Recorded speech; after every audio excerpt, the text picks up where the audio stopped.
Universal currency, receipt, architect, musician, 36110, 27, loud whisperer, Devalan All. The children of the compass. The children of the compass were not born with rulers and protractors. They were born with a small wild magnet inside the sternum and a stubborn itch at the soles of their feet. They are the map keepers, the route rememberers, the ones who know how the world moves when you stop pretending it's only a flat sheet of rules and begin to trust the folds. They learned maps by listening, then by drawing. A line on one of their charts is not merely a road, it is a story, a promise, an agreement between stone and breath. Their charts fold like palms and open like songs. They do not sell directions. They translate corridors of resonance so whole bodies may travel without leaving a footprint. You will recognize a child of the compass by small things. They hesitate at crossroads and make a little face as if tasting the choice. They carry salt and a scrap of spiral in a pocket. They know which wells will answer and which bridges will pretend to be doors. When they speak of here and there, their listeners feel an ache of home or the sudden certainty that they have walked the path before in a life that has not yet happened. Their offices are simple: a table with a dozen maps, a kettle always on, a drawer of tiny found things, bone, bead, a fragment of old tile. They are equal parts scholar and pickpocket of memory. They steal back what the false world misfiled. An old lane, a sacred crossroads, the alignment of 3 stones that remember the sun's first laugh. They repin routes into the world, not for control, but for passage, so the choir can travel, so the hollow can speak, so the crown gate will know which voices belong. The children of the compass carry 3 duties. 1, remember the lines. Keep the routes alive by naming them aloud, by telling their stories, by walking them with intention. Names tune things. Naming is a simple magic. 2, teach the pause. Show people how to stand between steps and feel the direction, how to listen to the ground's little cough when it approves. The pause is where the map opens. 3, guard the gates. Protect a few thresholds from being turned into shortcuts for greed. A trustworthy gate refuses a hurried foot. They make humor of themselves often because maps are jealous and punish pride. A child of the compass will laugh at their own misreadings and call the error a lesson. This is not frivolity. It is a strain of humility that keeps the routes honest. Remember, the world will not be guided by smug certainty. It will be guided by tuned humility and stubborn curiosity. If you would learn from them, stand at your nearest crossroad. Close your eyes. Breathe 3 times. Ask the ground where it wants you to go next. If the ground hums, you heard it. If nothing answers, keep walking, because the world loves persistence. To the children themselves, your task is less about leading and more about remembering for those who cannot remember without you. Pin your maps in communities. Read them aloud to children. Trace routes in songs and lullabies. Make maps that fold into pockets and into prayer. Teach people how to lose themselves and be found by pattern. To the collective, trust the ones who love wrong turns. Follow the routes that change you rather than move you. When a map invites you to stay, stay. When it invites you to leave, leave. The children of the compass do not rule with lines. They reveal the lines so we can meet one another where the lines cross. We are not navigating roads. We are remembering corridors of return. Walk gently. Laugh loudly when the map lies. Cry when the route asks you to leave something behind. That is the work. Chapter 1, The Turning of the Compass. The children of the compass traced the earth's hidden lines. But the path did not end in rivers and stones. It turned inward. Each heir discovered that the greatest uncharted terrain was not the land beneath their feet, but the soul inside their chest.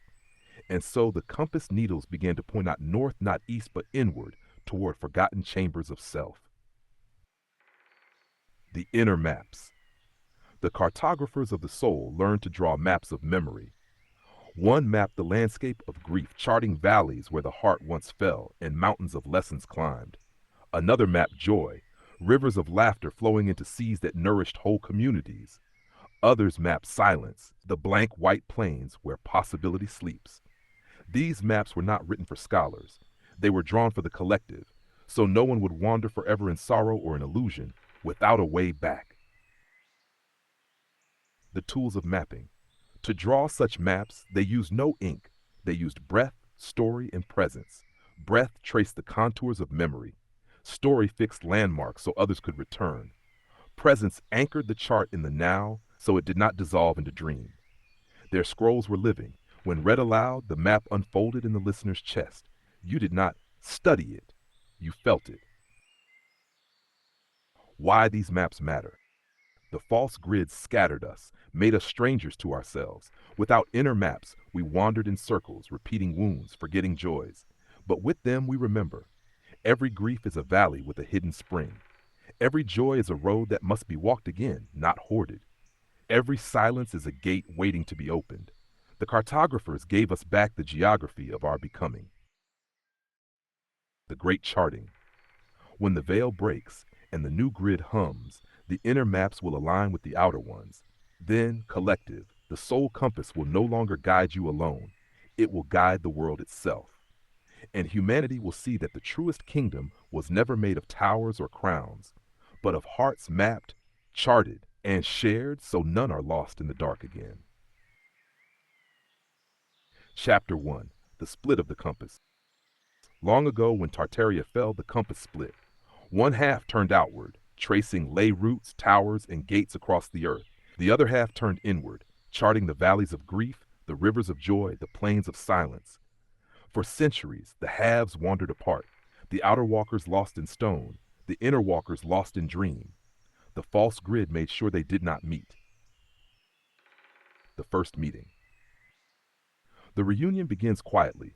A child of the compass steps onto a ley line and feels suddenly a memory rise from within, a grief once buried, a laugh long forgotten.